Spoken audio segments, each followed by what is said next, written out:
Garden Report is brought to you by Prize Picks and the Game Time app. Hey, Buddy Manning here. Welcome to the Garden Report. After opening night, 132-109, the final, Celtics over Knicks. Noah Dalzell here, and a great first impression for Jayson Tatum. Probably about as good as it could go for him in this one. 37 points. The shot there after the 2 weeks to the approach in the off-season leading up to training camp, and leads an all-time, not quite the greatest shooting night ever, because of the stars coming out early in the bench, unable to cross that threshold there. But he did everything he needed to in the scoring game and the passing game. And this is probably peak Tatum. This is probably the Tatum that wins MVP. The question is, can it sustain? Yeah, I mean, he's not going to shoot 8 for 11 from 3 on an average night, but I thought that he played, like you said, the perfect basketball game, and more than what the stat sheet showed, I thought his approach was just phenomenal. Wasn't forcing anything. He looked totally comfortable. And obviously it's easier when the shot's going in because now they're guarding you on the perimeter more aggressively. They're more double teaming you. It's easier to find the pass, but you have to just love what you saw across the board. And the shooting's going to go up and down. Like, that's just inevitable. But, you know, they don't need him to shoot like that either. I mean, they were up by so much. So even if he goes 4 of 11, I think that same mindset, he has a really good game tonight. It's a great starting point, and I do think it probably has to tick higher to like 40-ish% to be in that like 30 points per game range. I know John had that prediction that it's going to go down in terms of sacrificing shots, sacrificing opportunities. He might do that. You might have many nights like this where they're just taking a seat early or taking a rest as this regular season progresses here. But more efficient three-point season, I think, allows him to score more points while taking fewer overall shots. And that puts him in a good spot alongside with the passing, which is just in an incredible place right now. Not only is he cutting down the turnovers, not only is he making quicker decisions here, but he's allowing guys to put other teammates in position. So even with 10 assists in this game, he probably could have had more if he wasn't just quickly setting up guys in that pocket to pass out to other teammates.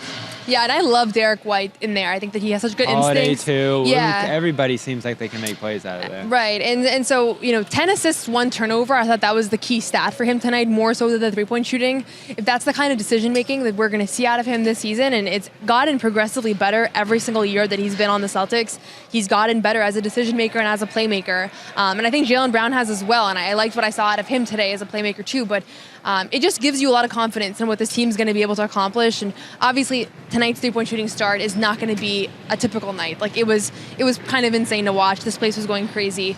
But the process and a lot of what led to that three-point shooting outing, I think that they're going to see almost every night. So let's say the M word, MVP. I had no idea what the M word was when you said that.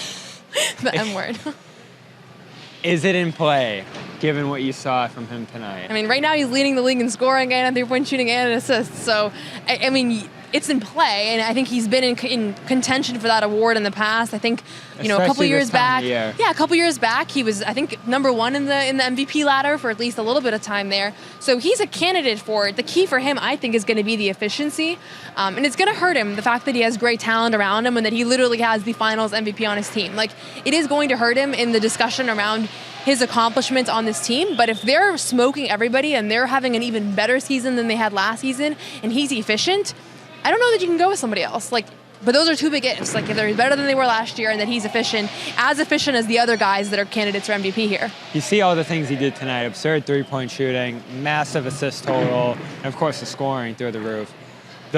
One of those at least has to sustain, I think, for him to be in that category, because you know Jokic, you know Giannis, you know those guys are just going to put Luka stats that are out of this world. And if the three-point shooting dips, if the assists are more where it's been his whole career, or there's just general inconsistency, which we've seen at times from him in his career during the regular season, that's where he ends up, you know, like 7th, which is where the preseason predictions had him slated there. I think he'll finish higher than that.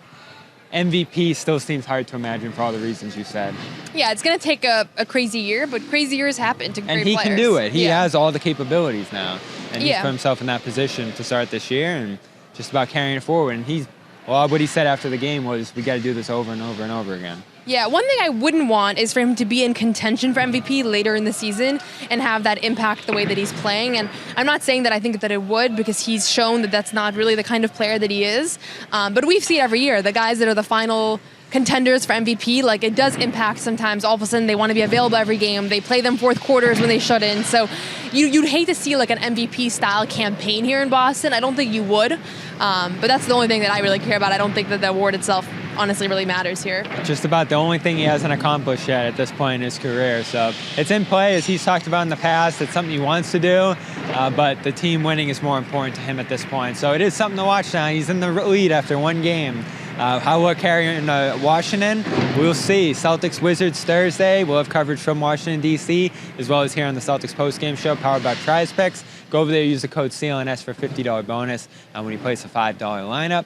And Game Time, go over there and use the code CLNS for $20 off your first purchase. Terms apply. For Noah Dalzell, I'm Bobby Manning. A walloping here on opening night and a night to remember, ring night and all the rest. Go check out the highlights over on CLNS Media and Celtics All Access, along with all the post-game commentary on a massively impressive win here to start the year. Hey, Bobby Manning here. If you made it this far, you probably enjoyed this video, so subscribe, turn on notifications, and check out our social media platforms at Celtics CLNS.